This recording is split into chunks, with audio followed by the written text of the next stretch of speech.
What is your name and what office are you running for? My name is Scott Olivieri and I'm running for office of the mayor in the city of St. Albert. Why are you running? I'm running for mayor in St. Albert for a number of reasons. One, I've been in the community for a long time. I've been there for over 30 years. I'm really passionate about St. Albert. I was fortunate enough to grow up there. Raising our kids there is a wonderful opportunity for them, and I hope after it's all said and done I can leave it in a better place than it is today. What is your most recent job? So for the last 10 years I've been working and building a consultancy practice in the accounting and finance space. It's been a great experience working with small and medium-sized businesses. And on top of that, I've spent the last 9 years, 5 of which have been as the board chair for the Sturgeon Community Hospital Foundation, which has been a wonderful experience facilitating and growing healthcare in the city of St. Albert. If you are elected, what's your first priority to fix? Well, there's a bunch of priorities I believe that need to go in tandem, but most importantly is the fiscal responsibility and understanding, very transparently what we're going to do with our tax base in the upcoming year. So I'd like to get the finances in order. I think it's really important that the community understands where their money is going, and getting to work on a budget that's responsible for the expectations of the community. You may have already answered this, but how will you balance fiscal responsibility? So I've got a kind of a 5-step, really objective way that I hope we can use to evaluate decisions and opportunities for the community. So I think we need to go back to evaluating them. Like, we need the data to understand why we're looking at different opportunities in the community. We need to be really fiscally responsible on the options we have to then facilitate what the problem is, or what the challenge that we're facing. We need to be transparent to the community, so they need to know what we're looking at, why we're looking at it. We need to be accountable to the community of, if we say we're going to do it, we're going to do it, and this is the timeline and this is what the community can expect that to look like. And then at the very end, it's defendable. So you're never going to make everybody happy in politics. I totally understand that, but I think if we get to defendable, people at least understand and respect that the decision was made or was not made, and that's how you rebuild trust between government and the community. How will you manage growth in St. Albert? That's a really important topic, because we're seeing growth in certain areas, and there's some questions around what that's going to look like going forward.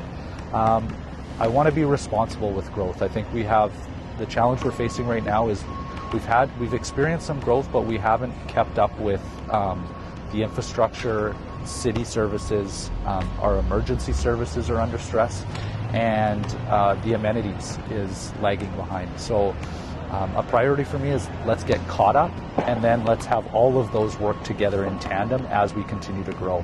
The growth is important as long as it's responsible and the system can manage it and can handle it. It's when the growth is there and all the other facets of the community are not catching up that it becomes a delicate balancing act to keep it from being really under stress. What about when it comes to affordability, living affordability? How will you make it better or manage that? Yeah, that's certainly a goal, and making sure St. Albert remains affordable. We need to look at, really have a strong long-range plan when it comes to infrastructure investment.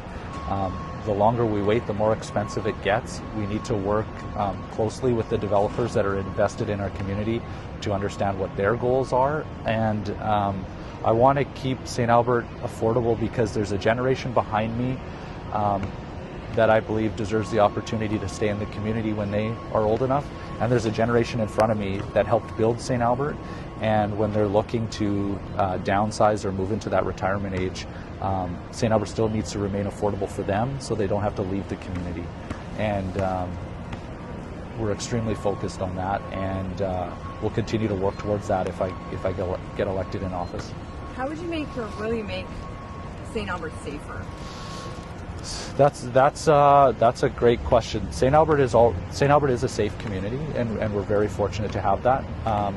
But you have to continually manage that. And I've spent time with both the RCMP as well as the fire department, the EMS, and trying to better understand where they need support from the city. I want to have a very strong relationship with our emergency services. We've got to start talking about contract renewal with the RCMP that's coming up in 2032.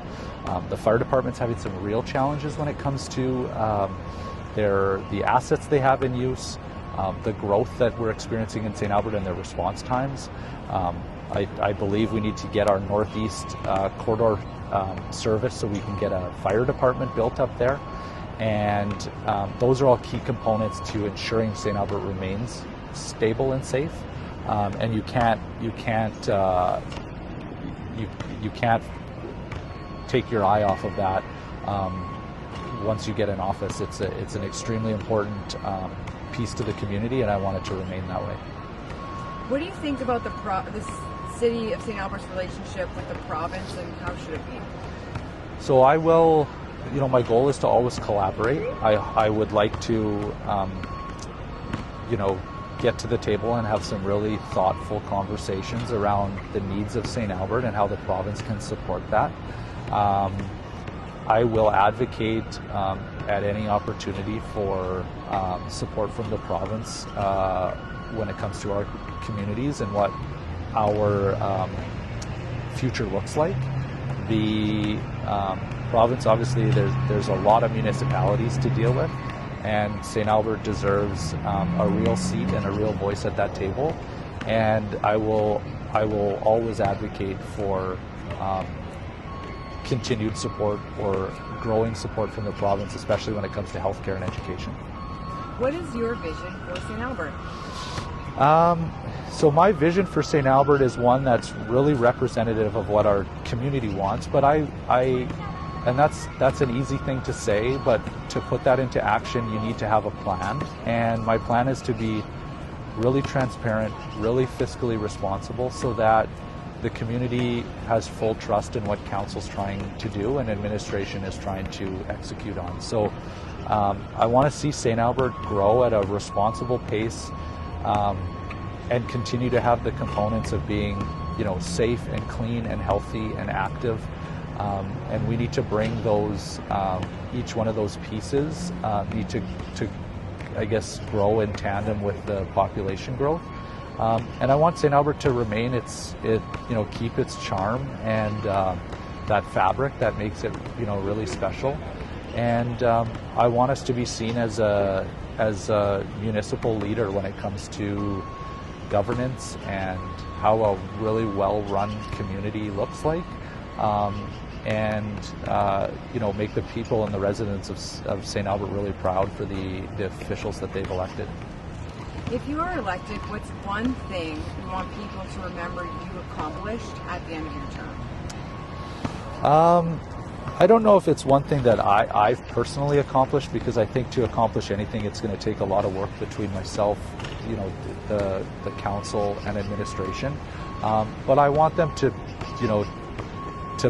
trust that we are going to get back on track, and I think it starts with real fiscal responsibility and understanding and being very transparent about how we do things, why we do things. I don't have a specific item on a checklist that I need to get off, but if I can walk away and know that we've enhanced the community with its service offerings, its amenities, education is in a great place, development's working, the infrastructure can handle it, and the community's really engaged, then I think I could walk away someday and be really proud of what we did when I was in office.